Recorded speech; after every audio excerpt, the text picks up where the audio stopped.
주님이 당신을 축복하고 사랑해 주님이 함께 하시네. 은혜의 주님이 당신을 축복하고 사랑해 주님이 함께 하시네.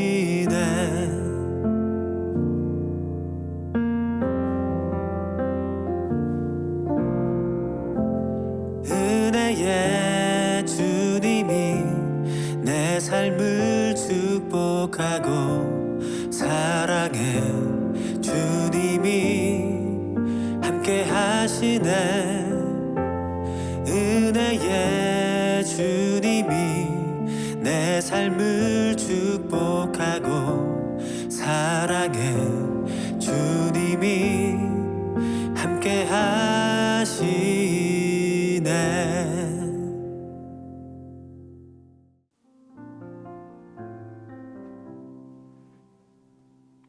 아니 이 목사님 무슨 일이세요? 무슨 고민 있으세요?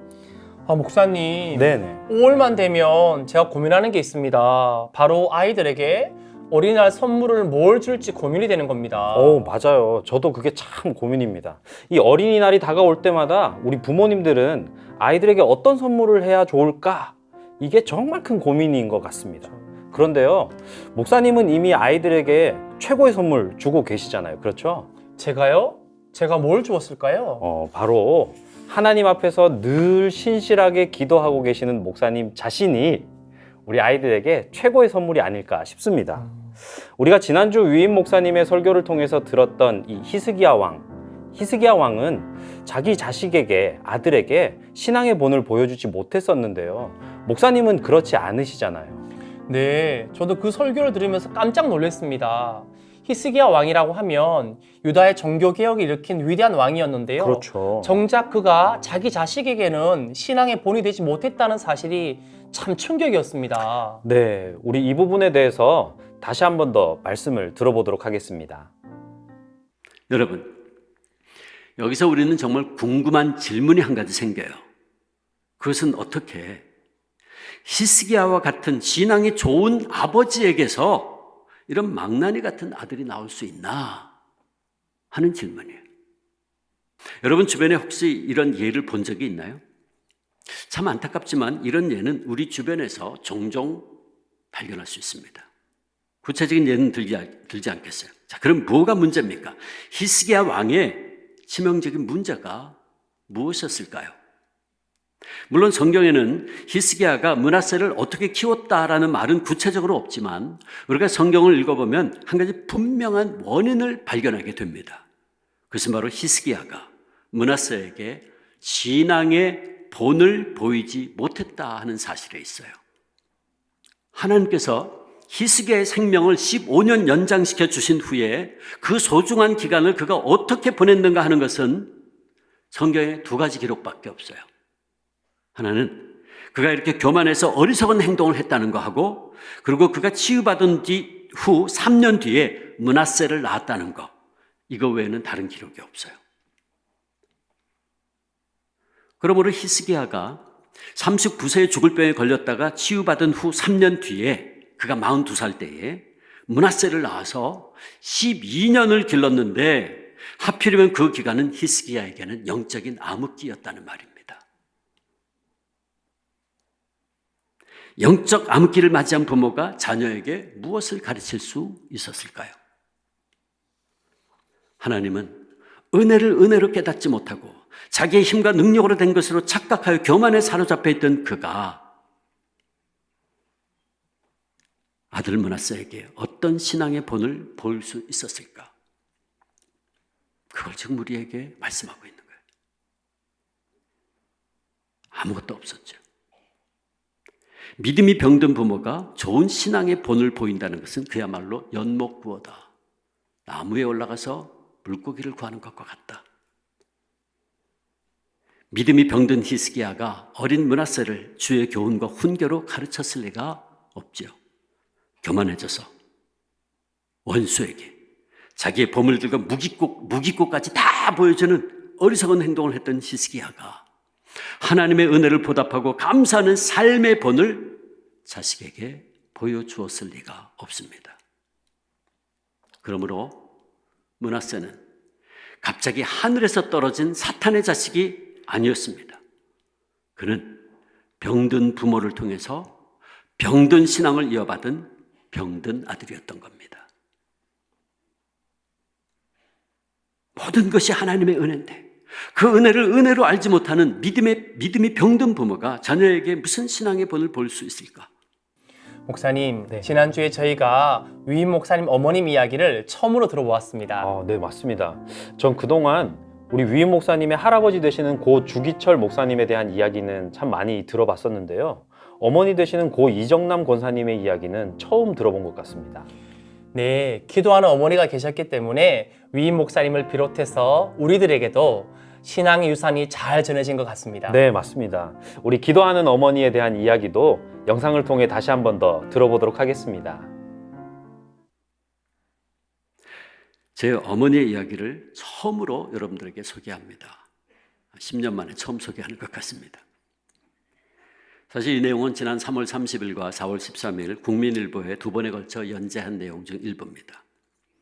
제 어머니 고 이정남 권사는 우리 5 형제를 2남 3녀 중에 제가 막내입니다. 우리 5 형제를 기도와 또 향함이 있는 믿음을 통해 가르치셨고 우리가 순교자의 후손으로서 정말 부끄러움을 살면 안 된다. 늘 그 말씀을 하셨어요. 그 중에서도 어머니의 기도는 우리에게 정말 가장 귀한 영혼의 자양분이었습니다. 어려운 환경 속에서도 그분은 늘 절망하지 않고 무릎 꿇어 하나님 앞에 나아가서 한나처럼 자신의 모든 문제를 토로했고 기도한 후에는 소망과 믿음을 가지고 오뚜기같이 일어섰습니다. 그런데 안타깝게 제 어머님은 돌아가시기 약 10년 전 10여 년 동안 심한 치매를 앓았습니다. 나중에는 자녀들도 잘 알아보지 못하셨죠. 근데 저는 병원에서 어머님께서 돌아가시기 얼마 전에 어머니의 기도서를 들으면서 눈물을 흘렸던 적이 있습니다. 치매로 인해서 정신이 혼돈 상태에 있으면서도 기도만은 절대로 잊지 않고 계셨기 때문입니다. 그날 어머니와 이런저런 대화를 하고 있는데 간병인이 들어와서 웃으면서 요새는 할머니께서 기도를 잊어버린 것 같아요. 요새는 기도를 안 하세요. 그렇게 말했어요. 그래서 제가 어머니에게 어머니 요새 기도 안 하세요? 기도 잊어버리셨어요? 여쭤봤어요. 그랬더니 고개를 저으시면서 갑자기 제 손을 붙잡고 간절히 기도하기 시작했습니다. 하나님, 우리 아들 주목사가 하나님이 기뻐하시는 종이 되게 하시고 주목사의 앞길을 막는 모든 악한 것들을 주님께서 친히 제거해 주시고 물리쳐 주옵소서. 그리고 주목사가 더욱더 놀라운 믿음으로 자기에게 주어진 사역 잘 감당케 하시고 하나님께 영광을 돌리는 귀한 종이 되게 해 주옵소서. 그렇게 간절히 기도하셨어요. 저는 어머니의 그 기도서를 들으면서 눈물이 흘러내렸어요.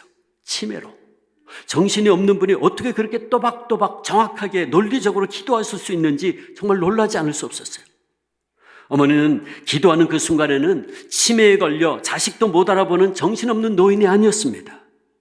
그리고 어머니의 기도하는 그 모습을 통해서 아무리 우리의 정신줄을 놓게 하는 치매라도 영적으로 하나님과 깊은 관계에서 오는 믿음에는, 믿음의 기도에는 어떤 영향도 주지 못하는구나. 제가 그걸 봤어요. 그리고 저는 그때 그 혼미함 가운데서도 자식을 잊지 않고 자식을 위해 기도하시는 어머니의 사랑에 감동했고, 그리고 그 어머니의 기도를 통해서 이사야 선지자의 음성을 통해 하나님 아버지의 사랑이 제 마음속에 깊이 전달되어 눈물을 흘리지 않을 수 없었습니다. 전 위임 목사님 어머님 이야기를 들으면서 참 감동을 많이 받았습니다. 네, 저도 그렇습니다. 위임 목사님께서 자녀들은 부모의 뒷모습을 보고 자란다 라고 말씀하셨었는데 정말 그 말이 맞는 것 같습니다. 기도하는 어머니 밑에 기도하는 자녀들이 나오고요. 또 열심히 하나님께 충성하는 아버지 밑에 그렇게 열심히 충성하는 자녀들이 나오는 것 같습니다. 네, 그래서 저는 지난주 설교 말씀을 들으면서 우리 아이들에게 신앙의 본을 보여주는 그런 아버지가 되어야겠다는 결심을 다시 하게 되었습니다. 네, 저랑 똑같은 결심을 하셨네요. 아마 우리 주한교회 모든 성도님들도 같은 생각을 가지고 계실 것 같습니다. 우리 주한교회 모든 성도님들이 그런 믿음의 본이 되는 아버지 그리고 어머니가 되시기를 축복합니다. 우리 그 말씀도 다시 한번 살펴보시겠습니다. 사랑하는 성도 여러분, 그리고 어버이된 여러분, 기도만이 아닙니다. 부모의 신앙생활하는 모습 전부가 우리의 자녀들에게 이렇게 깊은 영향력을 끼칠 수 있습니다. 잠언 22장 6절에 마땅히 행할 길을 아이에게 가르치라 그리하면 늙어도 그것을 떠나지 아니하리라 그랬어요. 그럼 우리가 어떻게 우리 자녀들에게 마땅히 행할 일을 가르칠 수 있습니까? 그것은 말과 입술만으로 절대로 안 돼요. 아까 신념석 교수가 신앙은 지식이어서 입으로 전해지는 것이 아니라 진리여서 삶으로 보여지는 것이다 그랬어요. 신앙은 지식이 아니에요. 진리입니다. 그러므로 입으로 전해지는 것이 아니라 삶으로 보여지는 것이에요. 그러므로 우리의 삶을 통해서 신앙의 본을 보여야 돼요. 부모가 자녀의 신앙의 모델이 되어야 됩니다. 자녀들은 부모의 뒷모습을 보고 자란다는 말이 있어요. 참 두려운 말입니다. 자녀들은 부모의 뒷모습을 보고 자란다. 부모의 말과 행동이 우리 자녀들의 삶에 치명적인 영향을 끼친다는 말입니다. 그러므로 사랑하는 성도 여러분, 부모된 우리들이 먼저 진실한 제자의 삶을 삽시다. 내 삶의 모든 영역에서 그리고 우리 가정에서 주님의 주님 되심을 로드십을 인정하고 주님의 다스리심에 순종하며 삽시다. 그리하면 우리 자녀들의 삶에도 주님의 온전한 통치가 이루어질 겁니다. 바라기는 우리 주 안의 모든 가정과 부모님들의 삶이 우리 자녀들의 신앙의 본이 되어 아름다운 신앙의 유산이 대대로 이어지는 축복이 함께 하시기를 주의 이름으로 축원합니다. 축원합니다. 목사님, 지난주에 위임 목사님께서 우리 성도님들께서 꼭 이 말만은 암송해 봤으면 좋겠다 했던 말이 있었는데 어떤 말인지 기억나시나요? 그럼요. 바로 선교적 삶이 무엇인지 암송해보자고 하셨습니다. 네, 맞습니다. 바로 선교적 삶은 하나님의 나라가 우리의 삶을 통해 드러나는 것입니다.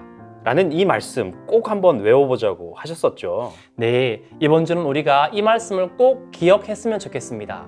자녀들은 부모의 뒷모습을 보고 자란다. 다 같이 암송해 볼까요? 자녀들은 부모의 뒷모습을 보고 자란다. 네, 정말 그렇습니다. 우리 자녀들이 부모들을 통해 많은 것을 배우죠. 그러나 부모의 말로만 배우는 것이 아니라 행동을 통해서도 우리 자녀들은 배웁니다. 그렇기 때문에 우리 모두 그 사실을 꼭 기억하시고 하나님께 신실하게 살아가는 부모의 모습을 보여주면서 이 신앙을 잘 전달해주는 축복의 통로가 되기를 축복합니다. 아멘. 진실로 그렇게 되기를 축복합니다. 기도하시겠습니다.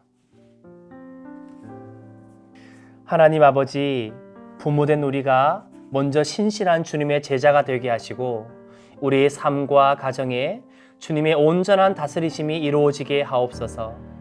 부모된 우리가 삶의 모든 영역에서 주님의 주님 되심을 인정하며 우리의 자녀들에게 좋은 신앙의 본을 보임으로 아름다운 신앙의 유산이 대대로 이어지는 주 안의 모든 가정들이 되게 하소서. 예수님의 이름으로 기도합니다. 아멘. 구역 식구들과 다음의 질문을 함께 나누어 보세요. 어린이날에 아이들에게 주었던 선물 혹은 본인이 어린 시절 받았던 선물 중에 기억에 남는 선물이 있나요? 신앙생활을 하셨던 부모님이 계신다면 부모님의 신앙생활 하셨던 모습 중에 기억나시는 모습은 어떤 게 있으신가요?